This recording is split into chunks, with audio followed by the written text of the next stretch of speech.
Welcome back to Match B2B Insights, the podcast where we break down how Israeli B2B companies build predictable revenue engines that actually convert into pipeline in 2026.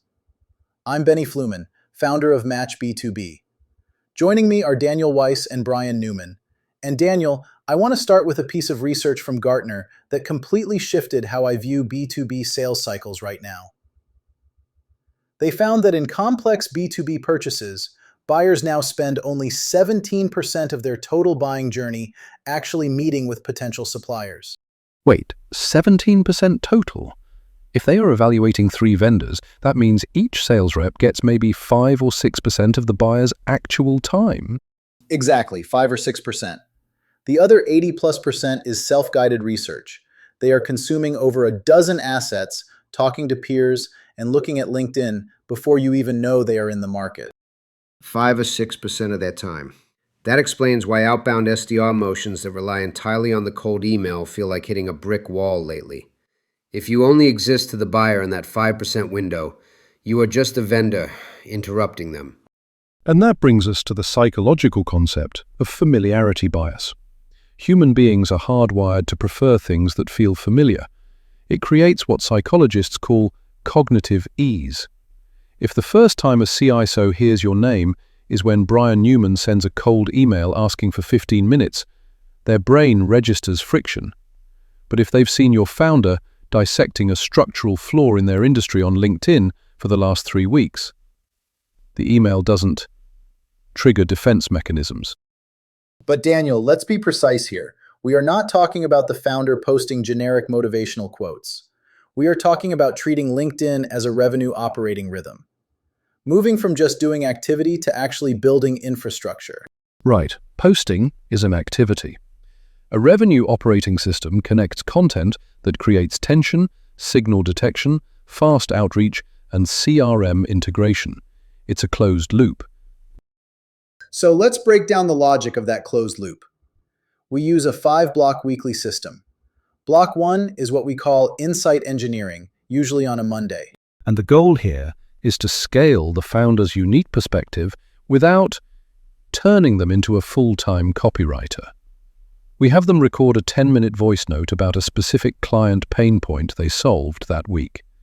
We run that through an AI copilot to structure the draft, and then the founder spends 15 minutes editing for tone. A 10-minute voice note translated by AI. So the AI is doing the structural lifting, but the intellectual property, the actual insight, comes from the founder's brain. Exactly. If the AI hallucinates the insight, it sounds like Wikipedia. But if the founder supplies the raw material, say why legacy API architectures are failing under new data loads, the AI just formats it for the platform. Which feeds perfectly into Block 2, deep engagement. This is where I see most teams fail. They post their content and then they just log off. But pipeline is built in the comments. We use Block 2 to target our ICP list and leave high-value comments on their posts. Define high-value comment, Brian, because great post, I agree, is not high value. No, great post is invisible. A high-value comment is built on pain resonance.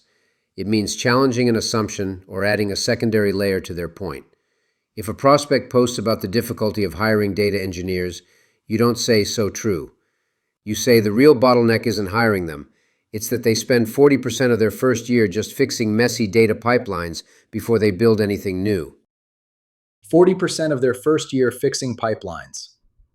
When you drop a highly specific metric like that into their comments, you aren't just agreeing with them. You are proving that you understand their operational reality better than their current vendor does. And you're building micro-consensus. When you do that consistently across a target list of 100 buyers, you've stopped being a stranger and start becoming an industry peer. But being an industry peer doesn't pay the payroll. How do we transition from engagement to pipeline?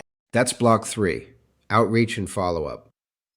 When a prospect engages back, maybe they reply to your comment and say, "That 40% metric is exactly what we are seeing." That is a signal. And any meaningful signal gets a DM the same day. But here is the critical rule. You never let the AI send that message. AI is fantastic at analyzing the thread and suggesting that a buying signal occurred.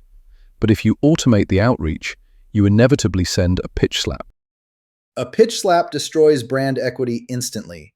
I've seen Israeli founders spend 3 months building credibility with a US enterprise buyer, only to ruin it with a 4-paragraph automated pitch in the LinkedIn DMs. 3 months of credibility gone in a 4-paragraph DM. It happens every day. The outreach has to be highly contextual. You reference the specific exchange. Saw your reply on the data engineering thread. Are you actively trying to reduce that onboarding friction right now, or just venting? It's conversational. And this leads into block 4, which is the Friday leak test. Because a signal on LinkedIn is just a notification, it only becomes revenue infrastructure if it lives in your CRM. The leak test asks, who engaged with us this week that fits the ICP? Did we follow up? And most importantly, are they properly mapped in Salesforce or HubSpot with the context of what they engaged with? That CRM context is vital. A CRM full of names without the behavioral context of what they cared about is just an expensive digital phone book. Let's ground this in a real board-level decision. We deployed this exact system with an Israeli cybersecurity firm last year. They were targeting the US mid-market, specifically financial institutions. And before we came in, they were doing what I call spray and pray LinkedIn marketing. They were targeting everyone from IT managers to chief risk officers with broad messaging about better security. It was generating 0 qualified pipeline. So we forced them to narrow the ICP. We stopped talking about general security and focused entirely on identity risk. We targeted security and compliance leaders specifically at firms where identity risk was becoming a board-level issue. Identity risk at the board level. That is a massive shift in positioning. It moves the conversation from a technical feature to a business liability. Exactly.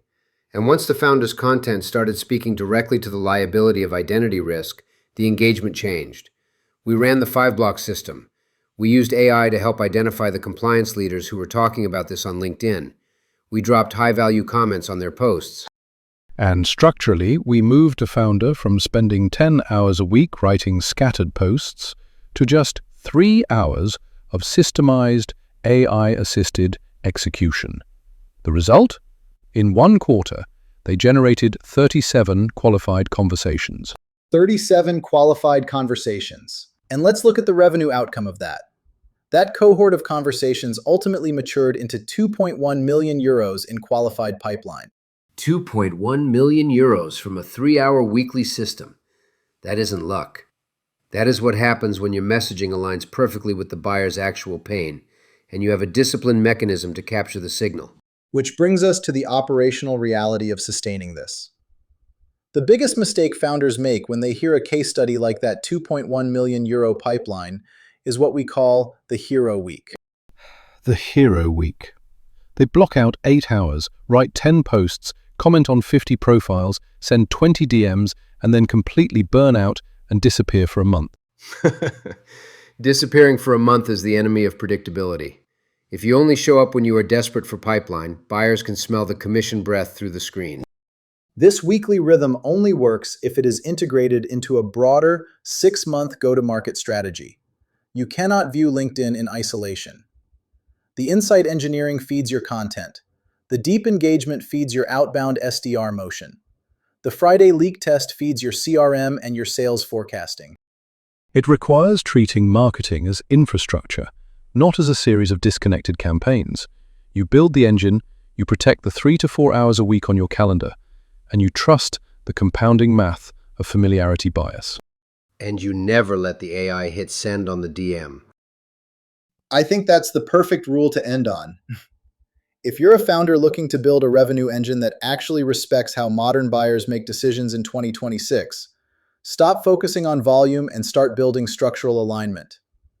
If you want help building a complete GTM operating system, one that connects positioning, content, and CRM into a predictable revenue engine, reach out directly. You can WhatsApp or call me, Benny Fluman, at 052-420-3043. Thank you to Daniel Weiss and Brian Newman for the insights today. We will see you next time.